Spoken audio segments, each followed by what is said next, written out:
Muy buenos días, distinguidos colegas, y a todos los seguidores de nuestro canal, dándole las gracias por su gran apoyo y espero que las informaciones que hemos suministrado sean de mucho para ustedes. En el día de hoy tenemos el tema que es muy importante.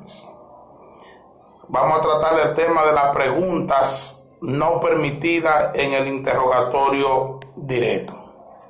Para tales fines vamos a citar la obra de unos gran juristas que la colección de derechos de litigación penal oral y prueba, los autores Andrés Berman y Mauricio Dussel. Estos autores en su obra enumeran una serie de preguntas que no pueden ser realizadas en el interrogatorio directo. Pero estas preguntas que figuran en esta colección de derecho de técnica de litigación no son limitativas. Pero como lo explicaba en el video anterior con respecto al interrogatorio directo, nuestra normativa procesal penal en el artículo 326, modificado por la ley 1015, establece que durante el interrogatorio directo no se pueden realizar preguntas subjetivas, capciosas o impertinentes. Solamente es permitida las preguntas capciosas y subjetivas en el contrainterrogatorio. También establece el legislador que las partes pueden presentar objeción cuando se realicen estas preguntas en el interrogatorio directo. Sin embargo, la resolución 3869 de la Suprema Corte de Justicia, que maneja los medios de prueba, establece que la objeción es el mecanismo legal que tienen las partes a los fines de oponerse a cualquier actitud, argumento en contra de la normativa procesal penal, es decir, todo aquello que intente contra el debido proceso, las partes pueden oponerse. Vamos a citar entonces cada una de las preguntas que tanto el legislador como la doctrina prohíben que se realice en un examen directo. Vemos las preguntas subjetivas, no son más aquellas preguntas que contienen la respuesta. Esta pregunta no se puede realizar en el interrogatorio directo, es decir, en el examen directo, ya que es el abogado que lleva la información. Y no es prudente entonces en este tipo de interrogatorio que sea el abogado que lleva la información, sino que sea el testigo, que es protagonista del interrogatorio, y que con esta información se va a probar cada una de las preposiciones fácticas que tiene nuestra teoría del caso y cada uno de los elementos que integran el tipo. Un ejemplo de pregunta capciosa. En el hipotético caso que una persona haya cometido un ilícito penal, en el caso de homicidio, y establezca la parte que va a sustentar su teoría del caso, sus proposiciones fácticas, que vio cuando el testigo vio cuando el imputado supuestamente le disparó al occiso. ¿Y qué ocurre? En el caso del Ministerio Público o el querellante autor civil, para acreditar una de sus preposiciones fácticas, le pregunta el testigo de que si él vio cuando el imputado sacó el arma de fuego y le disparó. Inmediatamente suelto, la defensa, que está atento a su proceso, le dice objeción porque le está llevando la información al testigo. Una pregunta subjetiva, que está diciendo que sacó el arma, que vio y que le disparó. Vemos entonces que la pregunta capciosa no es más que aquella pregunta que llevan a inducir error al testigo. Es decir, es una pregunta engañosa. Se le puede realizar esta pregunta en un contrainterrogatorio porque la finalidad del contrainterrogatorio es desacreditar al testigo y su testimonio para demostrar de que el testigo no es creíble, que ha entrado en contradicciones. Sin embargo, en el interrogatorio directo es prohibido porque induce al testigo a error. Por ejemplo, si una persona vio cuando supuestamente ocurrieron los hechos, una persona andaba en un vehículo y entonces el testigo es presentado para declarar de que él vio entonces cuando los supuestos sujetos partieron la huida en el vehículo cuando cometieron los supuestos hechos. ¿Qué ocurre entonces? El Ministerio Público, el creyente o actor civil, presenta este testigo y le pregunta entonces que si el vehículo que supuestamente vio cuando los imputados montaron para emprender la huida era de color blanco, entonces presenta una fotografía a los fines de establecer que ciertamente era el vehículo que supuestamente los imputados emprendieron la huida, pero en esa fotografía presenta varios vehículos de diferente color y de diferente marca. ¿Y qué ocurre?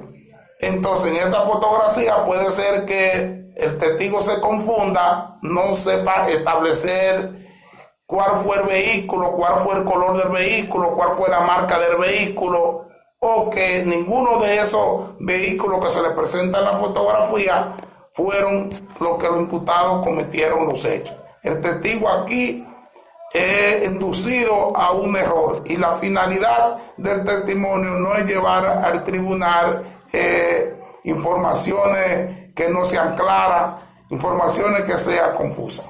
También tenemos preguntas impertinentes o irrelevantes.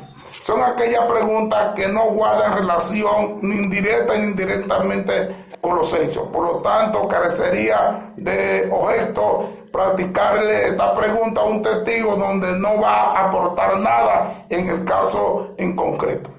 Hay que recordar que la finalidad de la prueba en el caso del testigo es acreditar su preposición enfática de la versión. Entonces no vamos a practicar una pregunta que no aporte nada a nuestra teoría del caso, entonces no se puede realizar este tipo de preguntas. Puede ser entonces también otro tipo de pregunta confusa. Puede ser que sea poco comprendible la pregunta y cuando se le realiza al testigo este tipo de pregunta, puede el testigo caer en error. Tenemos también la pregunta compuesta. Esta pregunta no se le puede realizar ya que cuando se le hace la pregunta al testigo lleva varias informaciones y el testigo entonces puede confundirse al momento de responder la pregunta. Por ejemplo, un ejemplo de pregunta compuesta. Usted le pregunta al testigo que él, en el momento que ocurrieron los hechos, él se encontraba de vacaciones y estaba en un resort con su familia. Vemos aquí que esta pregunta es compuesta. Primero le dice que estaba de vacaciones. Después le dice que estaba en un resort. Después le dice que andaba con su familia. Por donde quiera que conteste el testigo, entonces no sabemos cuál de las informaciones va a dar, si es que estaba de vacaciones, si es que estaba en el resort, si es que estaba con su familia. Entonces en el interrogatorio directo no se puede realizar este tipo de preguntas. También tenemos una pregunta formulada con fines de atacar al testigo de manera ilegítima. Esto se da cuando al momento que el testigo está declarando y entonces usted lo hostiga con la pregunta, le mete presión con la pregunta y el testigo se encuentra hostigado, se encuentra presionado, entonces da una impresión de que el testigo no está dando una información que le fuera a subir de útil al tribunal al momento de valorar y que usted pueda probar su teoría del caso. También tenemos preguntas repetitivas. Este tipo de pregunta no es más que la pregunta que se realiza por una de las partes que ya el testigo había contestado anteriormente. No es prudente realizar este tipo de preguntas porque la parte contraria adversa va a estar atento y le va a objetar porque ya el testigo había contestado la pregunta. Por economía procesal, por el tribunal le va a decir que ya el testigo contestó esa pregunta y no es necesario formular este tipo de preguntas. También tenemos preguntas que son vagas, que este tipo de preguntas no van a aportar nada con respecto a nuestra teoría del caso y por lo tanto no tiene razón de ser practicar este tipo de preguntas. También tenemos preguntas de opinión o de conclusiones que no son más aquellas preguntas realizadas al testigo a los fines de que el testigo dé la opinión con respecto a los hechos o de conclusiones. No es recomendable hacer esta pregunta en un examen directo porque el testigo lo único que va a declarar en el tribunal lo que él vio, lo que percibió, o un testigo referencial que puede ser el testigo de oída que él escuchó tal cosa. Entonces, el testigo no está para dar opinión sobre sus declaraciones, sino declarar lo que sabe con respecto al caso y que va a aportar informaciones relevantes al tribunal al momento de valorar las pruebas a favor de nuestra teoría del caso. Lo mismo ocurre con la pregunta de conclusiones.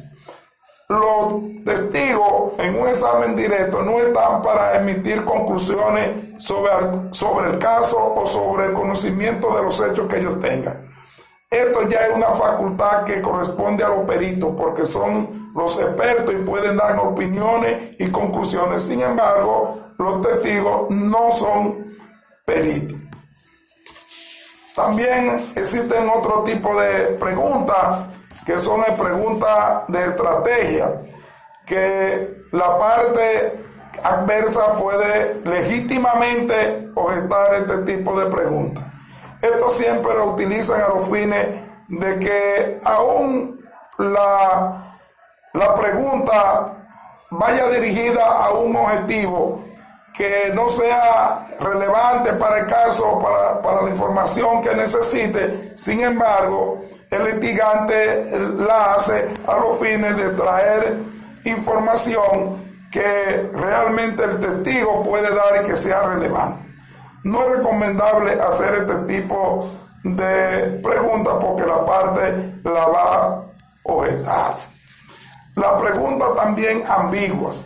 Estas preguntas no se pueden realizar en un examen directo ya que pueden llevar a confusión y a error porque no son preguntas claras y el testigo no va a responder de manera adecuada porque crea ambigüedad. Es decir, que la pregunta no está bien clara y que la información que puede dar el testigo no es adecuada a nuestra teoría del caso.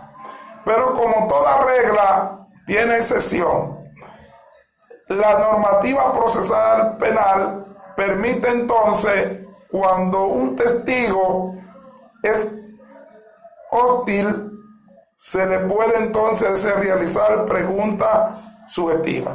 La resolución 3869 de 2016 sobre los elementos de prueba dictada por la Suprema Corte de Justicia define que es un testigo hostil. Es aquel testigo que no quiere dar la información aún teniendo conocimiento de ella, pero no quiera aportarla. Por ejemplo, un testigo hostil puede ser aquel testigo que estuvo presente en el momento de la ocurrencia de los hechos, pero que ese testigo tiene un grado de amistad tanto con la víctima o con el imputado.